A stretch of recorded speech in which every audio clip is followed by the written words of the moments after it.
Everybody, this is Dr. Tim with a pretty timely and special episode. We have experts, Doctors Carrie Rouse and Kelsey Pape, here to explain about Tylenol and pregnancy. They are maternal fetal medicine doctors, which is a type of OB that helps with high-risk pregnancies before the birth, during the birth, and even after both the mother and child. So they'll talk a little bit more about that.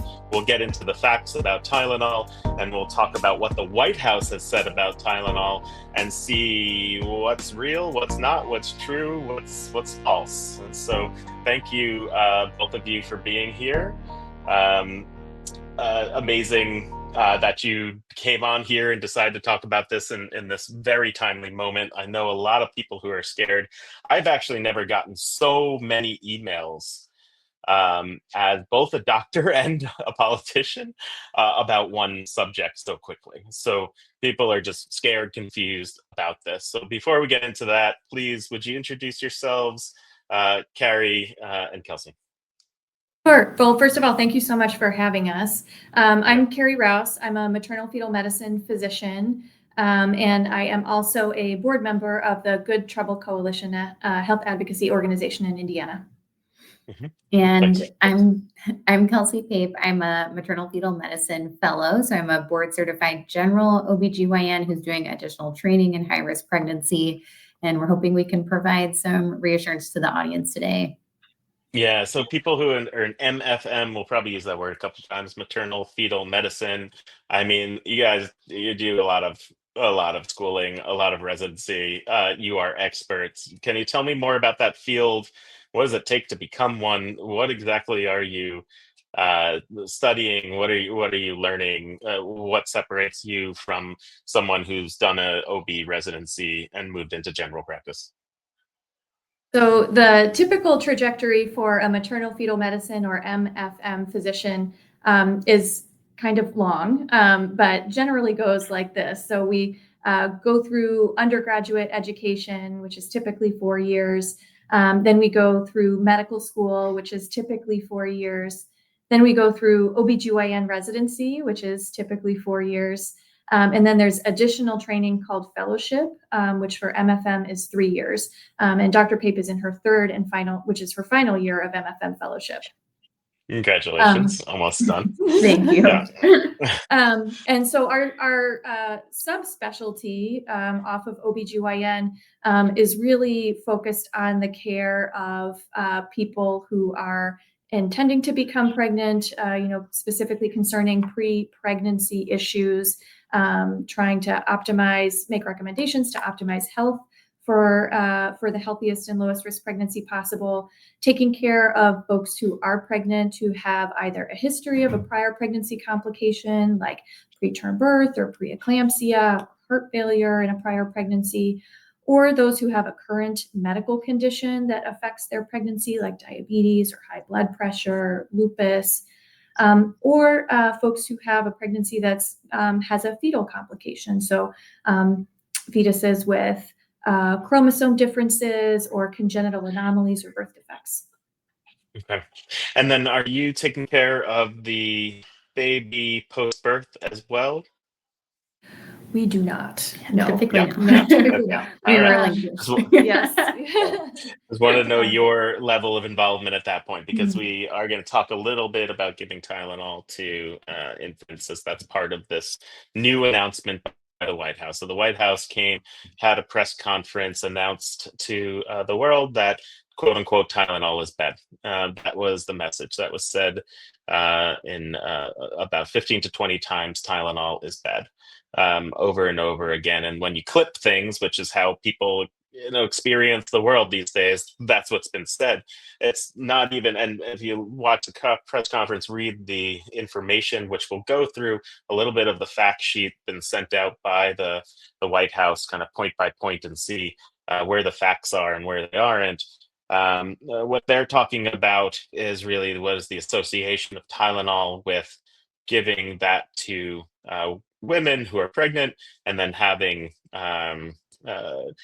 both ADHD and autism effects downstream for those for those children. And so we will see what's true, what's not. What do we know about that? So a lot of research, a lot of time, a lot of people spent time thinking about this well before Trump came out and talked about it.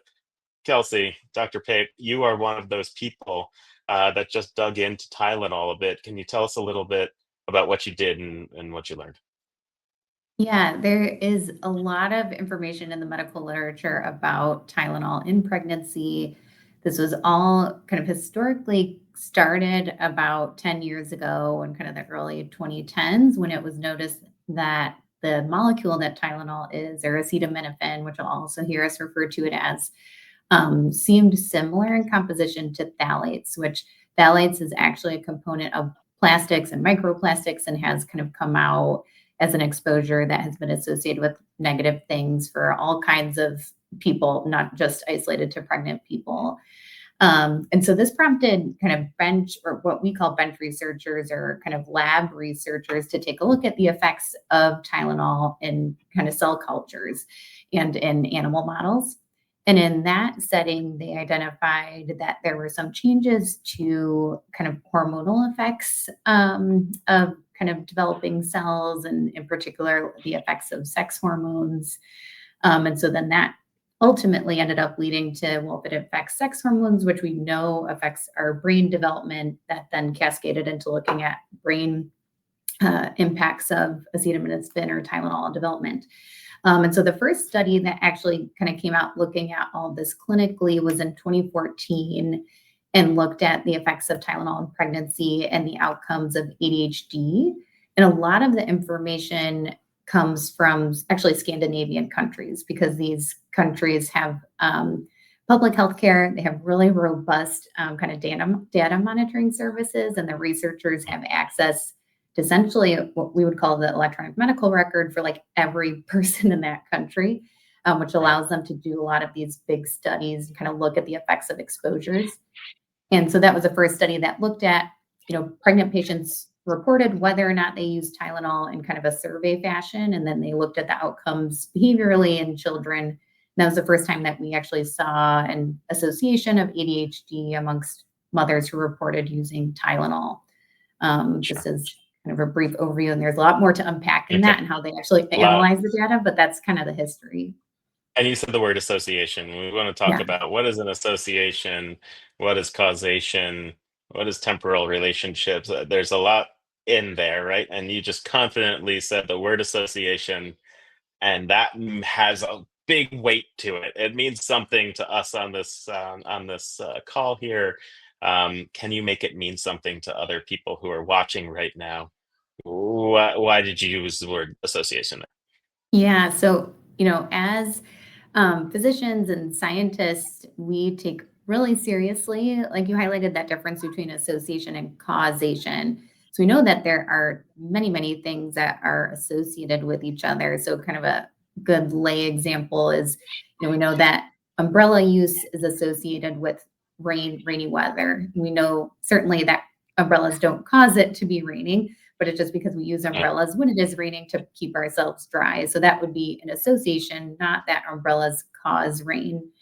And so there's so much kind of underpinning a neurodevelopmental disorder diagnosis. And the more we have learned about those, is there's so many things like genes and other environmental factors that it's really hard to kind of pinpoint one single cause that could cause something like ADHD.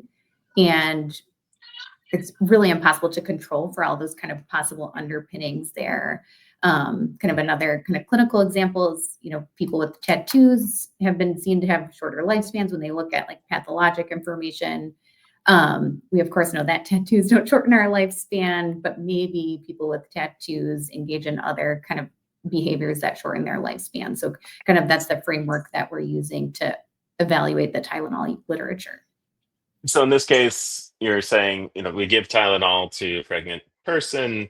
There's some reason that we give it to them, right? There's some other things happening as well. And so that alone makes that person different than someone who didn't need Tylenol, right? So that person could be having an infection or pain or some other reason that they had inflammation that they wanted Tylenol to be taken. So Yeah, there, and what is it trying to tease out of there? uh, what's causing that correlation, that association. So we'll talk more about that for a second, but let's talk about Tylenol for a second. Tylenol, acetaminophen, which is the non-trade name, the generic name of it, something that Americans take, people around the world take. Around the world, you'll hear it be called paracetamol every day, and you know, uh, people are hundreds of millions of people are taking it, if not billions. Um, is it dangerous? Why do you use it in a pregnant woman? Are there alternatives? Why is that the first thing you're reaching for when someone has a fever or pain? Tell me, how do you think about Tylenol in your position as a maternal fetal medicine? So Tylenol does tend to be one of our first medications that we reach for when we have pregnant people who have concerns for pain and fever. And one of the reasons is because there are not a lot of good alternatives. Ibuprofen is, or Advil or naproxen, medications like that are pretty commonly used in the non-pregnant population. But there are concerns about fetal development, amniotic fluid volume, fetal kidneys with those types of medications that make the general use of that medication not advisable during pregnancy. Certainly everything that we're saying here today is general, and we strongly encourage anybody to seek the advice of their OBGYN or other obstetric care provider should they have any questions. But just in general, we don't use that class of medications, NSAIDs, for these types of indications in pregnancy. And so let me ask you. So you just said, we just talked about how when if someone needs Tylenol, that makes them a different patient than someone doesn't. Uh, Isn't that the same thing for people who need ibuprofen? Doesn't that make them something different than with someone that doesn't need ibuprofen? And so, why is Tylenol you were seen as a association, but when we talk about ibuprofen, we say that it actually causes kidney problems for the fetus, or low amount of amniotic fluid, or some of the other things that can happen in terms of birth defects. So that has to do with the types of studies that have been done in the past that have been really well controlled. And there's also well controlled, meaning the studies were rigorously done to try and control for all of the other factors that may be leading to the need for ibuprofen, leading to other uh, findings that could result from ibuprofen use. And then there's also biologic plausibility. So we know the way that ibuprofen works, filtered through the kidneys. And so just those two things, biologic plausibility and rigorous studies that have been done showing that there is a dose response relationship. The more ibuprofen you use, the more harm it is shown to cause. That's kind of where that is different from Tylenol, where the same thing has not been shown to be true. And I So, would also, oh, sorry, go for I it. would just also add that, some of the fetal effects or, birth defects that we see with NSAIDs are also able to be more kind of discreetly diagnosed. We can measure the amniotic fluid, we can check on the fetal heart and the baby's heart. And I'm sure we'll get into this later, but the diagnosis of ADHD and autism is much more subjective and relying on kind of observation by parents and providers and things that is not as easy to delineate. Right. So you can really put your hands around what happens when you give someone ibuprofen or Motrin, and the results of that is measurable. Very, Mhm. very kind of measurable in terms of like a tape measure. You're literally actually Exactly. measuring the amount of fluid that's in the amniotic sac. Okay. So one other clarification there I just want to get is that you talked about, okay, so we have rigorous controlled style studies on ibuprofen, Motrin, naproxen, Aleve, that type of drug, which are called NSAIDs, but we don't have those on Tylenol, or we do have them on Tylenol and they showed something else? So, like Dr. Pape was saying, the outcome that we're looking for really influences how how sure we can be of the result of that study. So, a lot of people have done a lot of good studies trying really hard to find out this answer: does acetaminophen or Tylenol cause autism or ADHD or other neurodevelopmental disorders? I think the challenge with that is that it is there are so many other things, so many other factors that are difficult to measure, that are believed to influence development of those disorders as well. And it's just incredibly hard to control for those things in studies, meaning to know exactly how much influence parental genetics, other environmental exposures, and things like that. Those things are really, really hard to measure. Sure. Whereas with the other studies with ibuprofen, for example, the thing that you're looking for, like Dr. Pape said, is very discrete. Got it. So it sounds like this idea that Tylenol has some sort of association with neurodevelopment disorders, ADHD, autism is something that was in your consciousness as MFM doctors before we had this press conference, right? This is something that you've been thinking about or that you do think about when you prescribe Tylenol to people? I would say more so just because there have been a lot of like people and researchers trying to answer that question.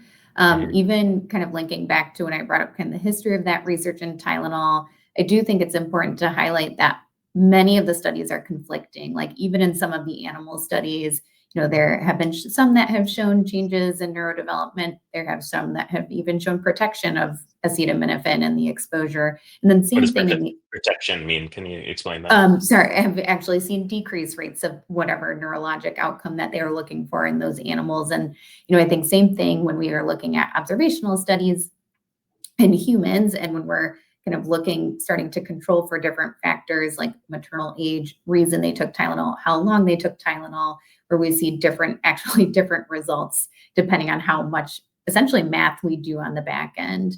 Okay. And so we were more so kind of are aware of that research and kind of what is being explored, and definitely want to encourage looking into that because we want to be as informed as possible. But was not a current concern, I would say. Okay. And I think just as we're sort of thinking about research methodology also, one issue that's been raised is the type of studies. I said that a lot of people are trying to do really good research, but it just is hard. Research in pregnancy is hard. It's been, I think, underutilized in the past because people are hesitant to do research on pregnant people for understandable reasons. But that means that a lot of these studies end up being retrospective, which means looking backwards. And a lot of them end up being studies where parents are asked if they remember if they took Tylenol and how much Tylenol they took. And you can imagine how parents of a child who has a neurodevelopmental difference, may be primed to remember more or potentially remember incorrectly, just trying to search for a reason that their child has one of these diagnoses. And Right. so those are also kind of difficult to interpret, and we should not necessarily take the results of those studies as showing a direct causal link between Tylenol or acetaminophen and the neurodevelopmental disorder diagnosis. Thank you for that. And so bring me to the bedside for a second with patients who need Tylenol, or who you're thinking about using Tylenol, fever, pain. Is fever something that's bad unto itself? Can the fever hurt the fetus in one way or another? Yeah, I'm really happy that you brought this up, Tim, because I think anytime we're a lot of what our job is doing kind of risk management for patients and weighing the risk benefits of a particular kind of planned treatment or kind of delivery timing. And the reasons that we use Tylenol in pregnancy, as you just highlighted, are things like fever. And there's really kind of well-established research that having a fever in pregnancy in particular in the first trimester is actually associated with birth defects like cleft lip or neural tube defects. We also know in your world too that having a persistent fever is not safe for the human body. It makes us dehydrated. It can cause injury to our organs. And so we also really want to keep our pregnant patients safe by actually treating their fever. And then similarly, we know that pain is something that we're continuing to learn more about and kind of how our body navigates pain over time, and how that might relate to things like being in more inflammation in our body. And so we do want to make sure we're treating patients' pain to make sure we avoid causing excess, anxiety and depression or limited mobility, which is in general not great for our pregnant population due to increased risk of blood clots if we're staying in one place. So these are kind of the pros and cons that we weigh when we're talking with patients about kind of treating the reasons that Tylenol would be given for. Yeah, I've had a patient in the last couple of days who we're concerned about the development of high blood pressure in pregnancy and possibly preeclampsia, which is a high blood pressure condition that only happens in pregnancy. And in its more severe form, the patient develops a headache that cannot be relieved with pain relievers. We call that the unrelenting headache. And it can be really important for us to distinguish between a regular old headache, pregnant people are allowed to get headaches too, and a headache that is caused by preeclampsia, because that can lead us to make recommendations like early delivery or, hospitalization. And so, it was really difficult to hear the messaging that people and pregnant people in particular should just, tough it out. That's not really an option in our world. We rely on acetaminophen, on Tylenol to help us in some of these diagnostic quandaries where we're really trying to do the best thing for the patient. Okay. Yeah, so taking that tool out of your toolbox can be difficult for you to make the diagnosis that you use, and in this case that you're talking about, a life-saving diagnosis for the mother and the fetus. So thank you for bringing us to the bedside there for a second. So let's talk about what the White House has released. And so the White House has a FAQ on their site right now, and the title reads, "Fact: evidence suggests link between acetaminophen, autism." I was combining those two words. And so, and then there's a quote from the press secretary, Carolyn Levitt, that says the Trump administration does not believe popping more pills is always the answer for better health. There's mounting evidence finding a connection between acetaminophen use during pregnancy and autism, and that's why the administration is courageously issuing this new health guidance. Additionally, the Trump administration is approving a new treatment option that has been found to improve some autism symptoms. President Trump pledges to address America's skyrocketing rate of autism, and his team is deploying gold standard science to deliver on this pledge. He will not be deterred in these efforts, as we know millions across America are grateful. And so he announces this quote unquote major progress in understanding the root causes of autism, and says that Tylenol is the cause. And also on the White House website, it says, predictably, the fake news immediately went into a frenzied hyperventilation with their usual smears, distortions, and lies. And so, directly at the quote unquote fake news, I want to move aside from that for a second and talk about the medical community. So, again, I started this saying I've been getting more emails and texts and things about this from other doctors, from looking in your email, getting every academic society that I'm part of, making sure they're saying to their membership, hey, Tylenol is something we need to use for pregnant patients. The AMA, the American Medical Association, the Indiana State Medical Association, my ACEP, American College of Emergency Physicians, for you, ACOG, American College of OBGYN. So the, you know, that frenzy is true. It's been a frenzy this last week. How have you experienced that? And have you experienced that from your medical community? What does it feel like right now to be in your position? I think, as high risk OBGYNs, it is really hard to watch as this type of misinformation is being propagated, because it is hard to watch our patients be scared and nervous. Pregnancy can be really hard and anxiety provoking, and pregnant people just want to do the best thing for themselves and their babies. And it's already confusing enough out there. And I think when all of this came out, it really just added this whole degree of uncertainty in such a way that really sort of I don't want to say overblown, because people are worried and I don't want to minimize that. But I think really making a lot of news out of data that we really do not think shows the things that it is being claimed to say.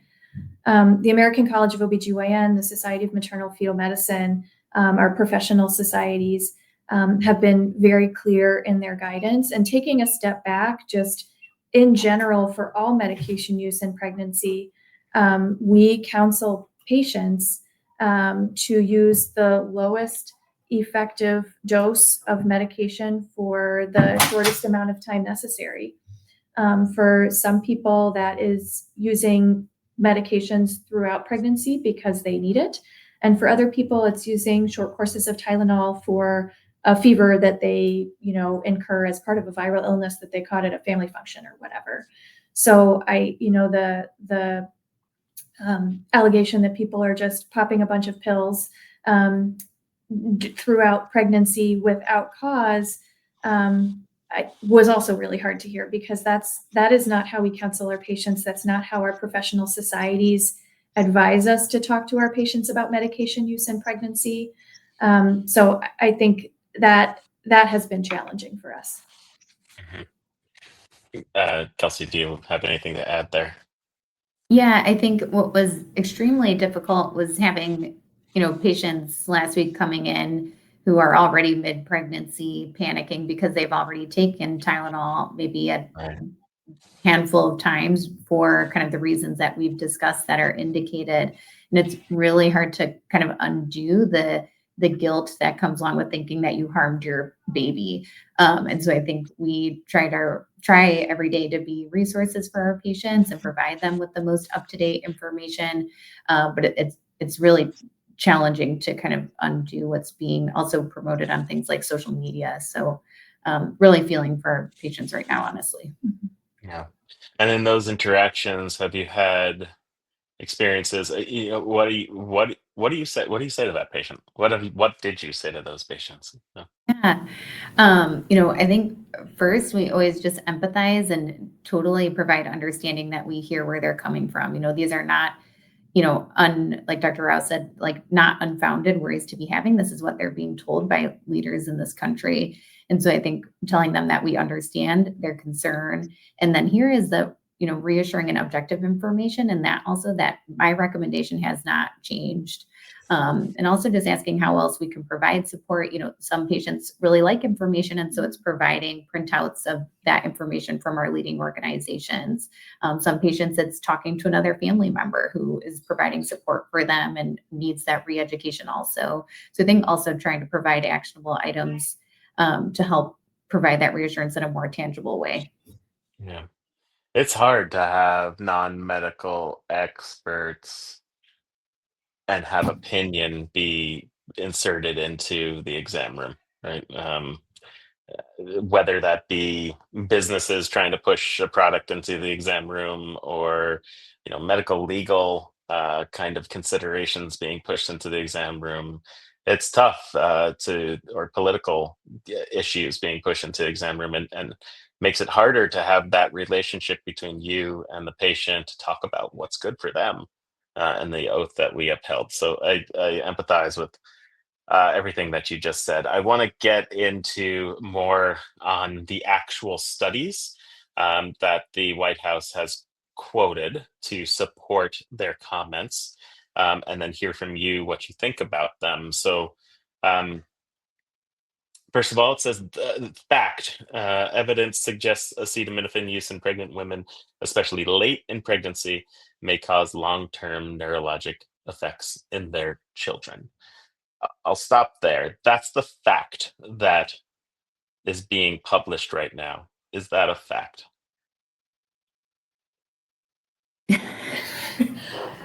No, I No. mean, I think as we kind of mentioned at the beginning of this, there are a lot of studies out there, good researchers trying to find the answer, but it is hard to call something a fact when there are conflicting conclusions that have been drawn, when there are studies that have serious methodological issues, that would lead us as physicians and scientists to say, I don't think that I can actually draw the conclusion that they have drawn.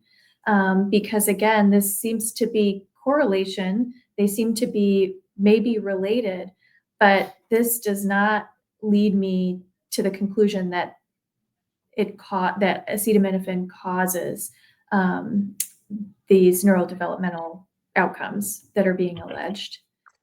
And in the first study that they quote, they go to a gold standard cohort study, large scale cohort study, and I'd like you to explain what that means, including nurses' health study, which is something that we have tons of information that comes out it that helps lead our medical decision making in ways. So they go to that and they say large scale cohort studies, including the nurses' health study too, and the Boston birth cohort, which you might know more about that than I do, report associations between in utero exposure and later diagnoses of autism spectrum disorders and attention deficit hyperactivity disorder. Is that what that study shows, and what is that study? Yeah, so just to kind of go to some basics of research, is that a cohort study is looking kind of a group of individuals, kind of exploring any characteristics of those individuals, any, such as their age or things that they've been exposed to. Like today, the relevant thing we're talking about is Tylenol, and then looking to see what happened if we're looking backwards, or happens to those patients or participants as we follow them through a set period of time. What's nice about these studies is they can be more kind of efficient and inexpensive, as opposed to kind of another type of research would be a randomized controlled trial where we enroll patients, we give one set of patients, in this case would be we gave them Tylenol, the other group of patients had no Tylenol. We have this very specific period of time and particular outcome we look at for both groups, and then we compare how frequently those happened. And that, as you can imagine, is very expensive, requires research coordinators, consenting patients, getting a study drug, all of that, as opposed to being able to observe what happens to people. Of course, when we do cohort or observational research, we have a lot less control over the intervention or the exposure that we're wondering about. We actually can't control it at all. And for something like Tylenol, essentially all of the research is the participants reporting whether or not they used that medication in pregnancy. And as Dr. Rouse highlighted, there's this really important phenomenon called recall bias, and that we're, as humans, just not that good at accurately remembering that. I think whether or not we took it is one thing, but again, when we're as scientists trying to really critically understand this literature, we also want to know what dose were they taking, how long were they taking it, because we would assume that if there was an issue with the medication, that taking more of it might lead to more concerning outcome. And that's, I think, where the research is really lacking and kind of the legitimacy of describing what the actual exposure of the Tylenol is. And so in particular, that nurses' health study cohort that looked actually at people, women who were nurses. It followed them for an extremely long period of time. There's a really helpful information that we've gained from participants in the nurses cohort study. But my concern with that particular study on Tylenol is they were looking at how many of their children ended up being diagnosed with ADHD. And how they did that is they, called the participants during their survey, which was completed every other year. So you can imagine how kind of infrequent, and again, that recall bias, how you might misremember something if you're being asked every 700 days. And the way that they evaluated the outcome is that the participant just reported whether or not the child was diagnosed with ADHD. As Dr. Rouse pointed out, is there's a lot of groups really trying to get that granular information in more accurate ways by looking at medical records and seeing if a physician actually labeled that diagnosis. You can imagine, again, the legitimacy of that versus someone reporting that their child has ADHD is quite different. And so that was one of my main concerns with that nurses' health study. In addition, the way that they had their comparison group was they looked at, a 4-year period and compared pregnant people who took Tylenol over that 4-year period as their control. They then looked at people in a 4-year period before and after that who did not use Tylenol. And so I think that is also difficult because they're using, different time frames. So in terms of, again, looking at how kind of rigorous the methods were, that I would say study has a lot of kind of concerns and how it was completed. Okay. And then the next study that they talk about is interesting based on what you talked about earlier with ibuprofen, which is they talk about a study that associated prenatal acetaminophen exposure measured in meconium with adverse birth outcomes in a cohort study as well. And so they actually measured something there. Are you familiar with that study? Mhm. And I would say that one,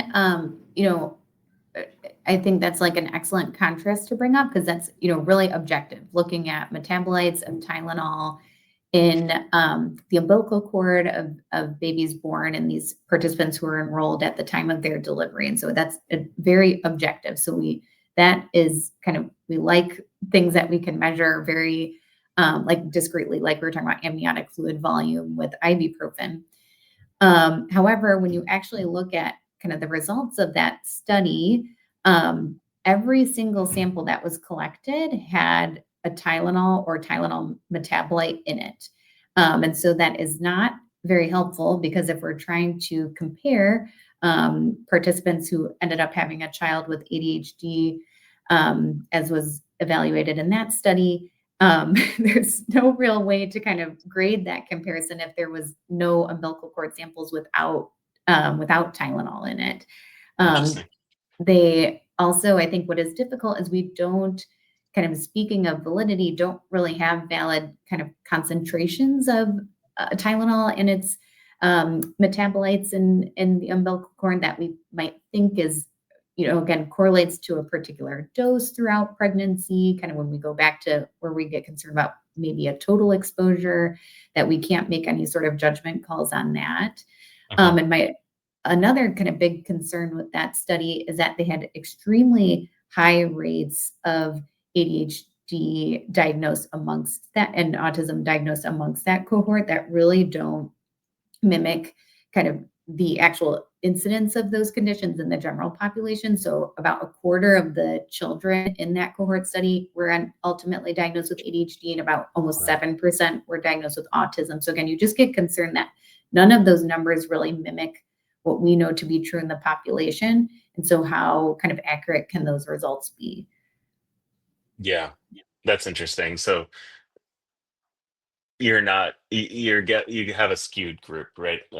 Of who you're looking at, and so the data that you get there is not going to really tell you what it means to give Tylenol to just your average person that comes across in as a patient for you. Okay. So one more study, there's other studies on there too, but the one that's being quoted in the news and where there's a lot of confusion, this big one that just came out in 2025 from faculty at Harvard and then Mount Sinai kind of coming in behind them and also validating some of this or uh, agreeing with some of this as well. Can you talk about this big what this is? This feels like this is the root study that really these recommendations, these political recommendations are coming from. Can you help us understand what this is?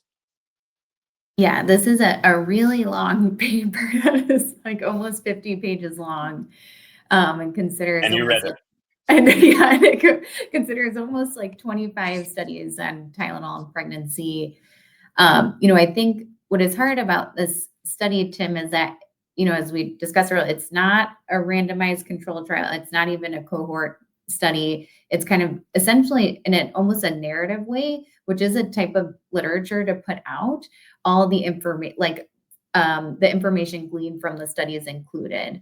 I think an important drawback is that there was such differences amongst all the studies included, meaning the types of studies that they were, how they were designed, the ways that they controlled for the outcomes, like we discussed earlier, like maybe the age of the mother, is there any diagnosis in the parents with a neurodevelopment disorder, things that would be relevant to assessing kind of that could impact whether or not a child got that diagnosis later on.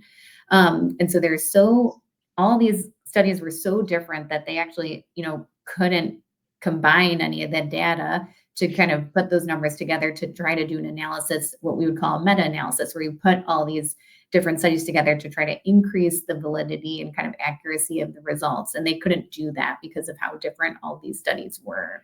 But it's understandable when you are thinking about people who are maybe not reading research or this type of research to, look in the news and be like, oh, there was this huge study published where they looked at dozens and dozens of studies and these are the conclusions that they reached. But when you just look a little bit closer, like Dr. Pape said, it is really hard to draw a definitive conclusion when all of the studies are done in a different way, measuring different things, using different methods to come to one singular conclusion that acetaminophen causes ADHD or autism. All right. Yeah, so let me read exactly what has been said here on the White House website. Andrea Baccarelli, MD, PhD, Dean of Faculty, Harvard Chan School of Public Health.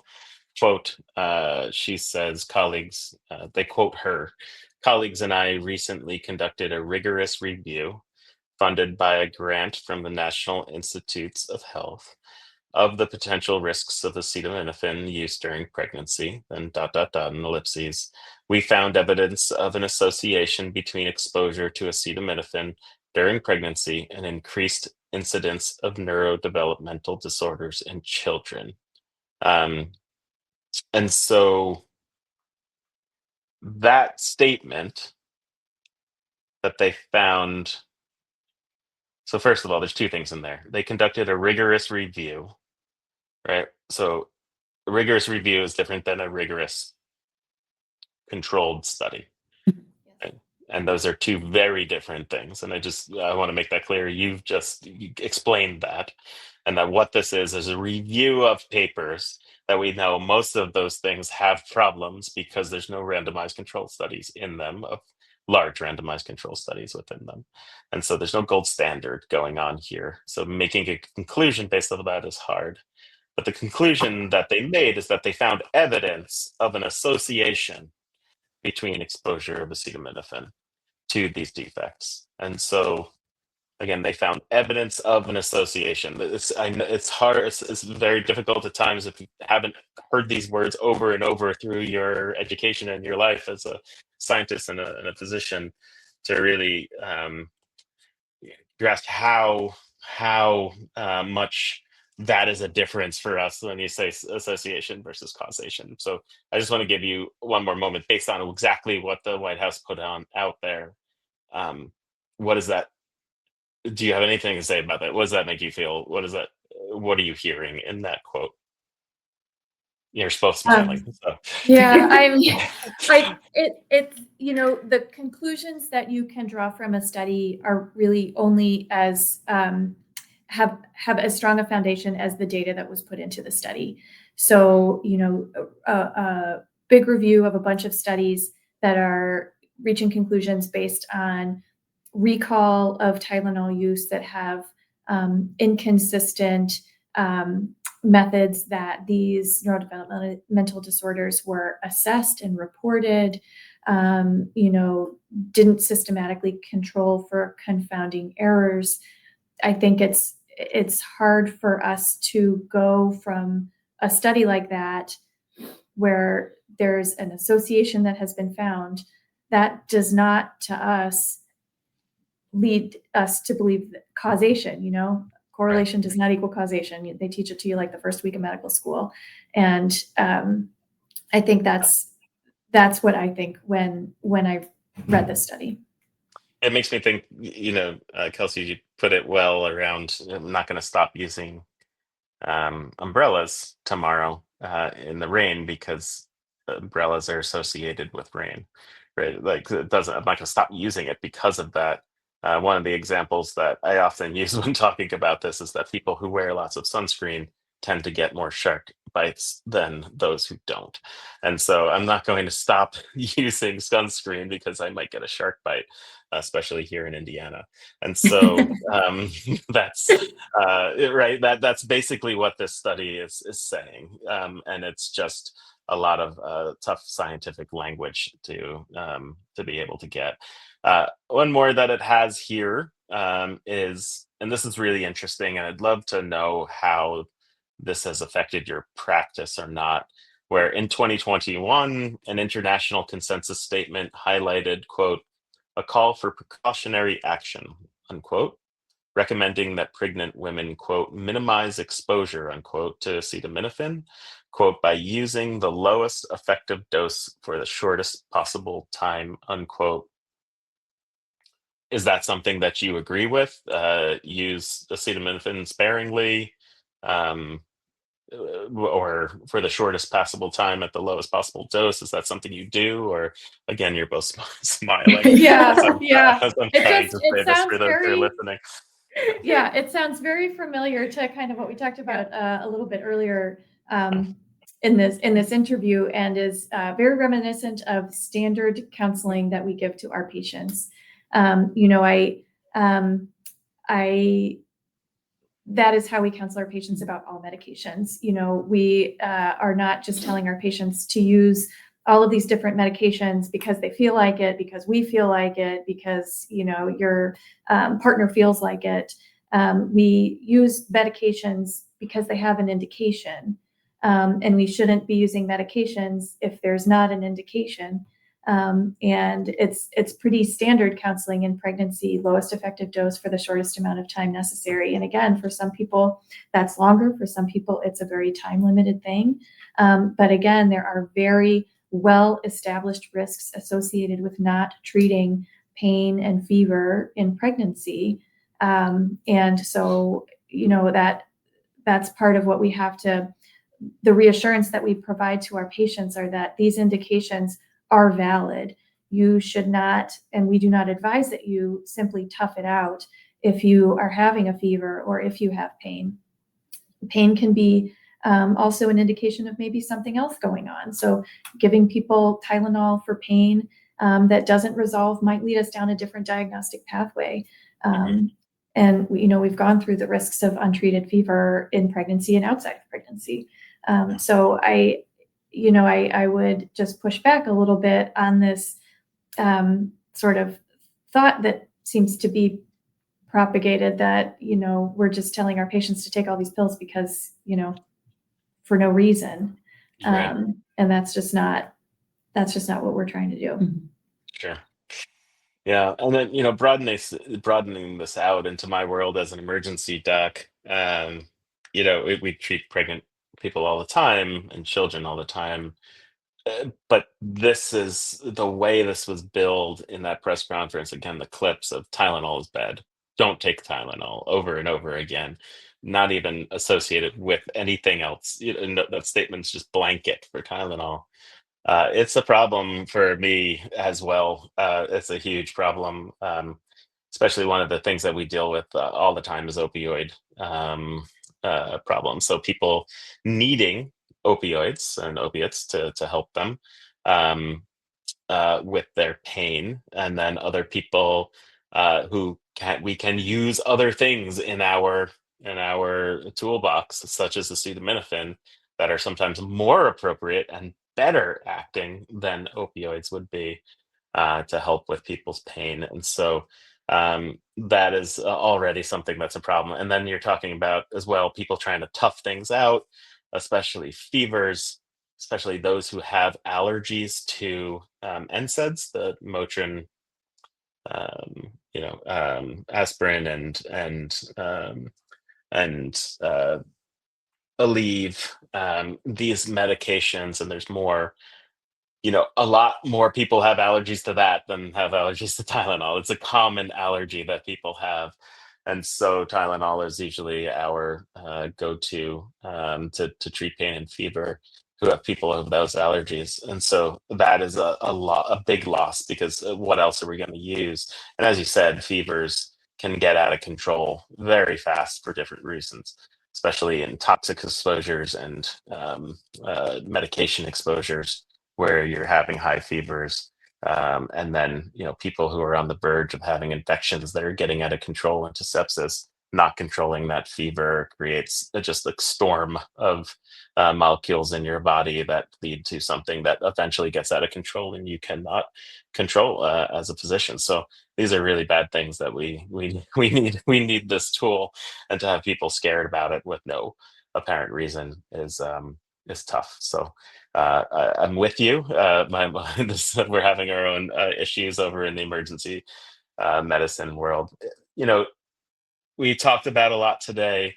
Any last words or thoughts that you want to express to people watching this? You know, if they were your patient, if they are pregnant, if they have a loved one who is pregnant, what do you want to say to them about the situation, about Tylenol, about how they should go about their pregnancy?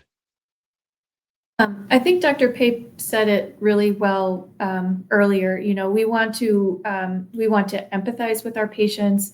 Again, pregnancy can be very anxiety provoking, and there is a lot of different information of varying quality coming from a lot of different spaces, and so it can be very confusing. But we would encourage our patients to talk with their doctors if they have a question, to seek a medical opinion about what's going on out there, to trust the science, trust the professional organizations, ACOG, American College of OBGYNs, American College of Emergency Physicians, the American Academy of Pediatrics, the American Medical Association. These are groups that have spent considerable time and effort into working through the literature that's out there, and trying to distill it down into accessible information for patients so that they can make the best decisions for themselves and their families. I would say trust the science, trust what those organizations say, talk to your doctors if you have questions. Your docs and we are here to help you. We want you to have a safe and successful pregnancy. Dr. Pape, I'll give you the last word. Yeah, I think one study that has been kind of cherry picked out that I did want to make sure we highlighted was that there was a really large study in JAMA last year on 2.5 million children in Sweden, and kind of on the initial evaluation, and again, use more rigorous things, looking at actual diagnosis codes of ADHD and autism. And on the initial evaluation showed maybe a slight association with Tylenol. When they actually paired out those children and compared them to their siblings, so presumably in one household with a similar environment, that association completely dissipated. And so when, we're again distilling this information to our patients, I promise we are just looking at kind of the highest quality studies to try to use that in our practice to give you the best care. And we are humble. We are humbled every day as physicians, and we are open to being wrong. And so we are open to learning more about what our researchers and teams are doing across the world. And I promise we are not keeping anything under the rug. If something changes, we will absolutely adjust to that change. But I think the issue right now is just where the data stands is there's not enough strong evidence to cause a change in our practice. All right. Well, when this gets posted to our social media platforms, and when there's clips being put on our social media platforms, I am positive that people will have something to say about all of this. And I will do my best to answer a lot of those questions. But if there are some that are, above my head and more deep into the MFM or OBGYN world, hope maybe I can direct some of those to you as well. But that's what we're here for in this profession, is to answer people's questions and make sure that the facts are being used in every decision that we're making. And then at the end of the day, a patient has the right to be themselves and use the information that they want to make their medical decision. But we will give every piece of information that we have, knowing that it's coming from a place of caring and professionalism. So, and we obviously you've shown that today. So thank you both for all of your time. Thank you for what you do for your patients. Dr. Rouse, thank you for what you've done for the state. And appreciate you. We will sign off now here at Dr. Tim. This has been an incredibly useful conversation. And as I said, I know there's going to be a lot of follow-up here. So any questions are more than welcome. So thank you all. Appreciate you. Thanks for having us. Yeah.